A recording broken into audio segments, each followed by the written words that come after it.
ساکنان شهر بوستان ولایت سوغ نیز نوروز بین‌المللی را با شکوه و شهامت خاصه استقبال نمودند. در همایش‌ها و انجمن‌های نوروزی تشکیلات و مؤسسه‌ها و دیگر محل‌ها رسم و آیین و عنعنه‌های نوروزی رعایت و گرامی داشته شد. در تجلیل جشن نوروز در شهر بوستان نمایندگان جامعه‌های مهنتی، کارخانه‌های صنعتی، تشکیلات و مؤسسه‌ها، هنرمندان و اعضاهای محفل هنرمندی در نمایش دستاوردها و خیمه‌های ادانه با پیشنهاد محصولات نانی، قنادی، هفسین و هفشین، سومنک، تمام خورش‌های ملی، هنرهای مردمی و از جانب کودکان و نورسان ورزشکاران بازی‌های خاص این جشن ملی هنر و مهارت ورزشی خویش را به اهل عیدگاه نشان دادند. چهاربینی نوروزی ساکنان شهر بوستان در خیابان مرکزی شهر نزد قصر فرهنگ صورت گرفت. رهبریت شهر بوستان و هیئت نمایندگان حکومت جمهوری تاجیکستان، مقامات اجرایی حکومت دولتی ولایت سوغ ضمن بازدید از خیمه‌های ادانه، دستاوردهای مهنتی کارمندان کارخانه‌ها، خانه ادانه کمیته محله‌ها و هنرمندان در برابر شادباشی به جشن نوروز از جنبه‌های تاریخی و فرهنگی و عنعنه و سنت‌های دیرینه گذشته پرافتخارمان یادآور شده تاکید داشتند که پرزیدنت جمهوری تاجیکستان پیشوای ملت محترم امامعلی رحمان در احیا و جهانی شدن جشن نوروز عید نیاگان سهمی بی‌اندازه گذاشتند.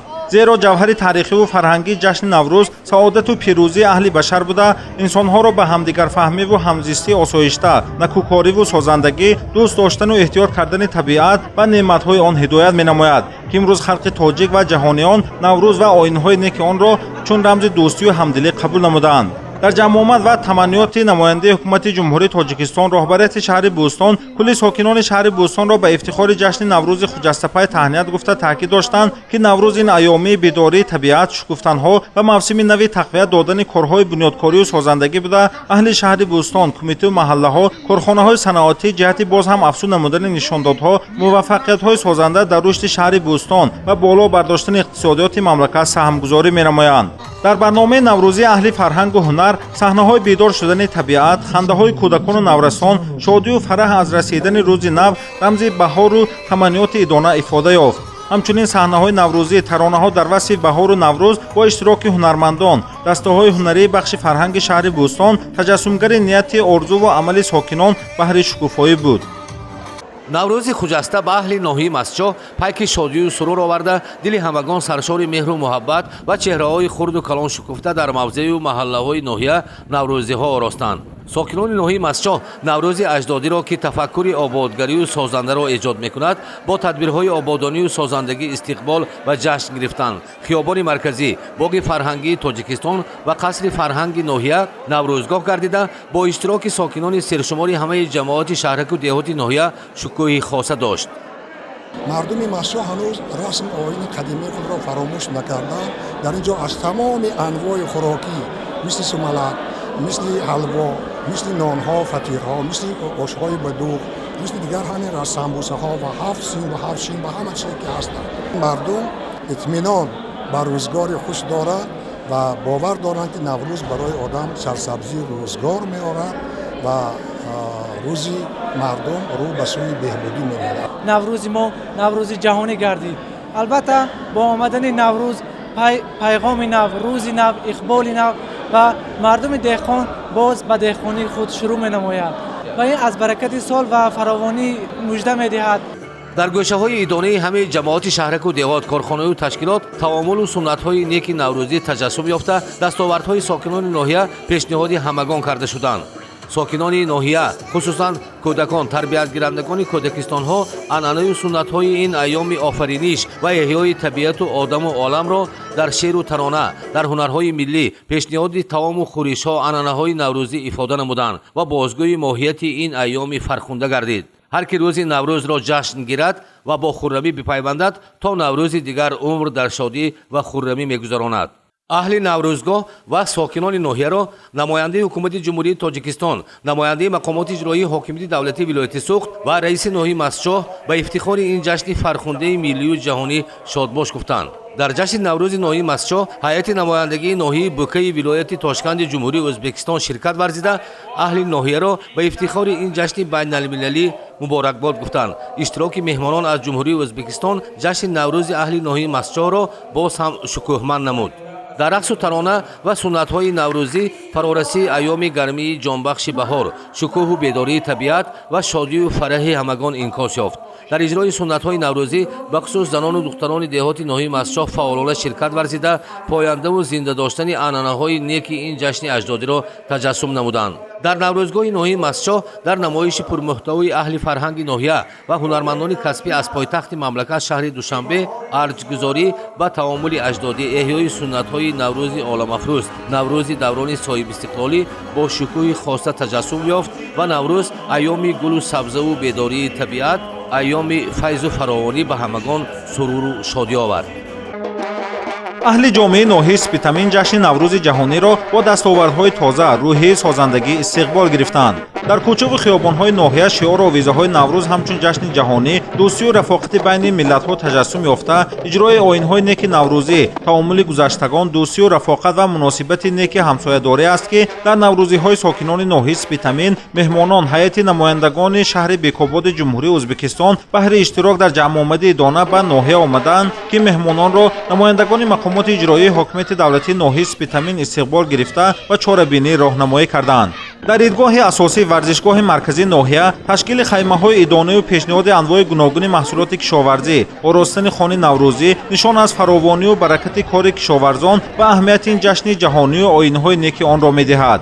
дар намоиши идонаи намояндагони шаҳраки Навкат ва 6 ҷамоати деҳоти ноҳия, кормандони соҳаҳои мухталиф, аҳли ҷамоати деҳот, тамоми урфу одатҳои қадимаи мардуми сарбаланди тоҷикро бо оростани дастурхони наврӯзӣ иборат аз 7 сину 7 шин, омадани баҳор ва оғози кори марди деҳқон, пухтани суманак, рақсу сурудҳои мардумӣ дар иҷрои бонувони ҳунарманд, гулдӯзию зардӯзӣ, ҳунарҳои миллӣ ва дастовардҳои имрӯзии меҳнатӣ намоиш доданд.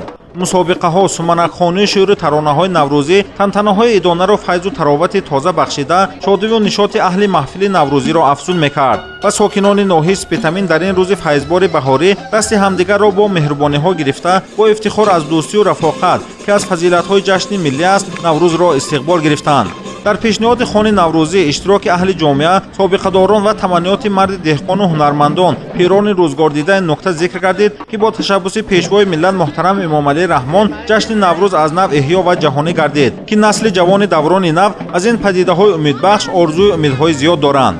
дар таманниёти идонаи аҳли ҷомеа ҷашни кӯҳану ҳамешаҷавон барои мардуми кишвари мо тинҷӯ осоиштагӣ, хуррамию некрӯзӣ, сулҳу амният ва фаровонӣ неъмат, амалӣ шудани орзуву ормонҳои насли наврас арзёбӣ мегардид.